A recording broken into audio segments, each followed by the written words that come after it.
going to be a brief introduction to a problem known as the agency conflict, which is a conflict typically between business managers and owners, or as others call them, shareholders.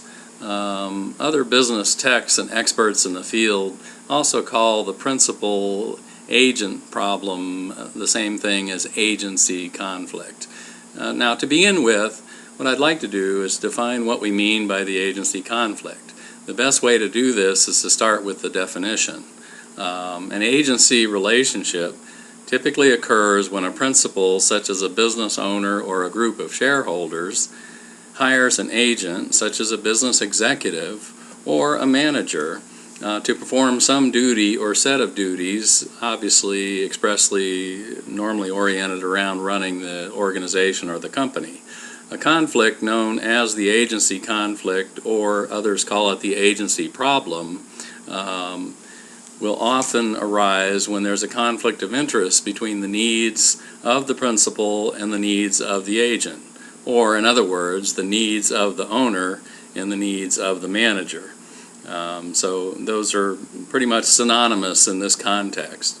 So in this video, I'll use a current events article on the Chief Executive Officer or CEO of Sandridge Energy, Tom Ward, to demonstrate this agency conflict or agency problem. This example of agency conflict was discussed in a recent article in Forbes magazine called "Tom Ward of Sandridge Energy, Another CEO That Needs to Go." That's a very, very strong statement, obviously, so it's something that really makes a true impression, makes an excellent example for this agency problem. I'll discuss the background of Sandridge Energy a little bit, show some video clips of Sandridge and Tom Ward himself, and explain what Mr. Ward did to become a stellar example of the agency problem. And we'll also discuss some alternatives to dealing with this problem and conclude by recommending some best practices to eliminate this agency problem in your own business.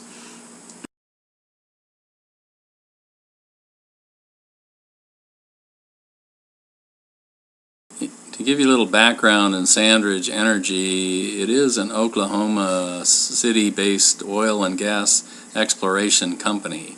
It has 90% of its prospects located in the Mississippian Lime Formation, which really lies on either side of the Kansas-Oklahoma border.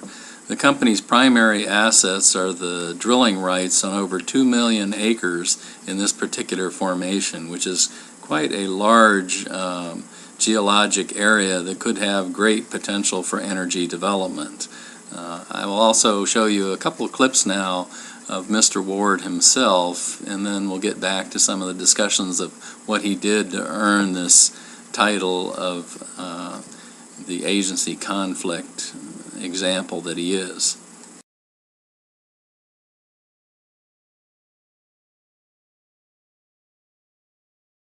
Clearly, Mr. Ward's actions are classic agency problem activities in that they benefit him more than they do his shareholders. What did Mr. Ward do to actually deserve this title of an exemplary example of the agency problem? First, his management resulted in a decline in shareholder stock prices from a high of $26 in 2007 at its initial public offering to the present value of $5.79, which is really an 80% decline in the value of the stock shares. Second, Mr. Ward paid himself over $150 million in the last 5 years, increasing his bonuses in the most recent 3 years to $21.8 million, $25 million, and $21 million. Third, Mr. Ward used a 2011 employment agreement that he initiated and got approved by his board members to participate in oil and gas transactions with competitors of Sandridge itself, or to do deals with the company on any acreage that he wanted to acquire. And using this clause, he has several family-controlled entities or limited liability companies owned by trusts of his own children.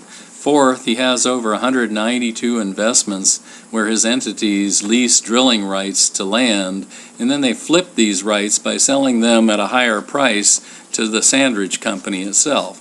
Fifth, Sandridge has a 7.1% general and administrative expense ratio based on its market capitalization, which is the largest G&A of any company in its peer group. Most of the companies average 1.6%, 2.6%, 2.8%, and 0.9% for the most efficient of these energy development companies. Six, Sandridge has 4 private jets, including a $35 million recent acquisition of a Falcon jet.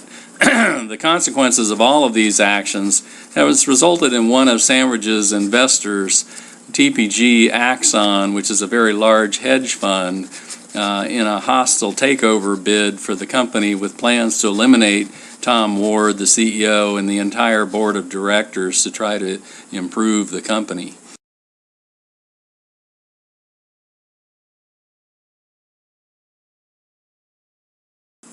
So obviously, all of this begs the question, what can be done to eliminate such blatant self-serving acts by the agent manager and to benefit the shareholders or the owners of the company? First, one of the most important things that are being done to actually eliminate this agency problem is to compensate managers or agents solely based on the value of the business that they create. Increased stock prices, improved earnings per share, return on equity increases, and so forth. This gives managers incentives to maximize shareholder wealth when they themselves share in that value, while keeping, by doing this, the agency costs or the costs that actually are expended to address the relationship between agents and owners itself. Second, they can monitor every managerial action, a very costly and inefficient way to deal with the problem. The best practices in the final analysis are nearly universally moving in many different companies to a hybrid of these two approaches: compensation based on increased value of the company, and monitoring, in this case, only all major manager actions, not every manager actions. Monitoring every manager action becomes quite inefficient and ineffective. This concludes my video on the agency conflict between owners and managers. Thank you very much.